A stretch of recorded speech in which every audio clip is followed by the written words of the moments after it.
Di abad ke-7 Masehi, sebuah agama baru muncul di Jazirah Arab. Agama itu disebut Islam. Islam artinya berserah diri kepada kehendak Tuhan. Nabi Muhammad SAW menerima wahyu dari Tuhan. Wahyu-wahyu ini membentuk kitab suci Islam, Al-Quran. Al-Quran mengajarkan pesan perdamaian, keadilan, dan kasih sayang. Al-Quran mengajak orang-orang untuk percaya kepada Tuhan Yang Maha Esa dan menjalani hidup yang berbudi luhur. Pesan Muhammad beresonansi dengan penduduk Mekah. Namun, beliau juga menghadapi pertentangan dari mereka yang berpegang teguh pada cara-cara lama. Terlepas dari tantangan tersebut, Islam menyebar dengan cepat. Ajaran Muhammad menekankan persamaan semua orang beriman. Pesan ini menarik banyak pengikut dari berbagai kelas sosial. Setelah wafatnya Nabi Muhammad, komunitas Muslim terus berkembang. Mereka terinspirasi oleh iman mereka dan bersemangat untuk membagikan pesannya. Mereka memulai perjalanan ekspansi yang luar biasa. Umat Muslim awal mendirikan kerajaan yang luas. Kerajaan ini membentang dari Spanyol di barat hingga India di timur. Mereka menyebarkan Islam melalui perdagangan, penaklukan, dan kegiatan misionaris. Kekhalifahan Umayyah dari tahun 691 Masehi memainkan peran penting dalam penyebaran Islam.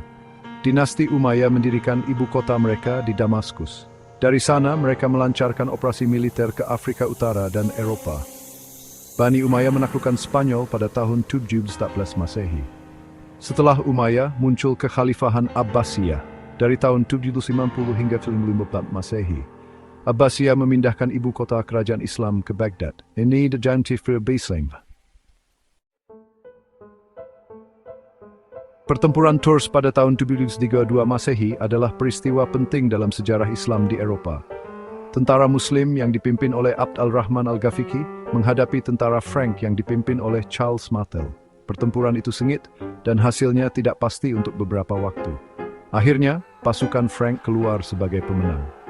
Pertempuran Tours menandai batas kemajuan kekhalifahan Umayyah ke Eropa. Di Spanyol, cerita yang berbeda terungkap. Reconquista, perjuangan selama berabad-abad, dimulai. Kerajaan Kristen secara bertahap merebut kembali semenanjung Iberia dari kekuasaan Muslim. Proses ini ditandai oleh konflik dan koeksistensi antara Muslim dan Kristen. Dari abad ke-8 hingga ke-13, dunia Islam mengalami zaman keemasan perkembangan intelektual dan budaya. Para cendekiawan dari Baghdad hingga Cordoba membuat kemajuan inovatif dalam matematika, astronomi, kedokteran, dan filsafat. Kemajuan ini tidak terbatas pada dunia Islam.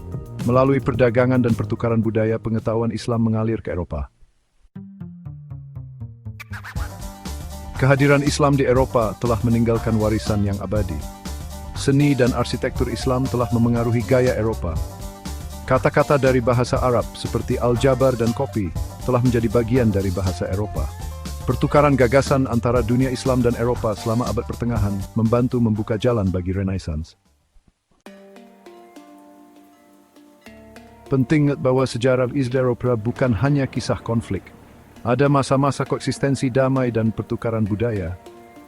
Cendekiawan Muslim dan Kristen berkolaborasi dalam penemuan-penemuan ilmiah. Pedagang dari kedua agama memperdagangkan barang dan gagasan.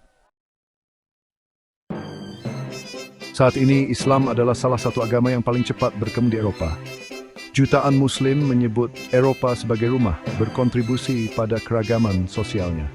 Mereka berasal dari berbagai latar belakang, termasuk Afrika Utara, Timur Tengah, dan Asia Selatan. Kisah Islam di Eropa adalah kisah yang kompleks dan beragam. Ini adalah kisah penaklukan dan konflik, tetapi juga pertukaran budaya dan pengayaan intelektual. Memahami sejarah ini sangat penting untuk menumbuhkan toleransi dan apresiasi terhadap kekayaan budaya yang membentuk Eropa saat ini.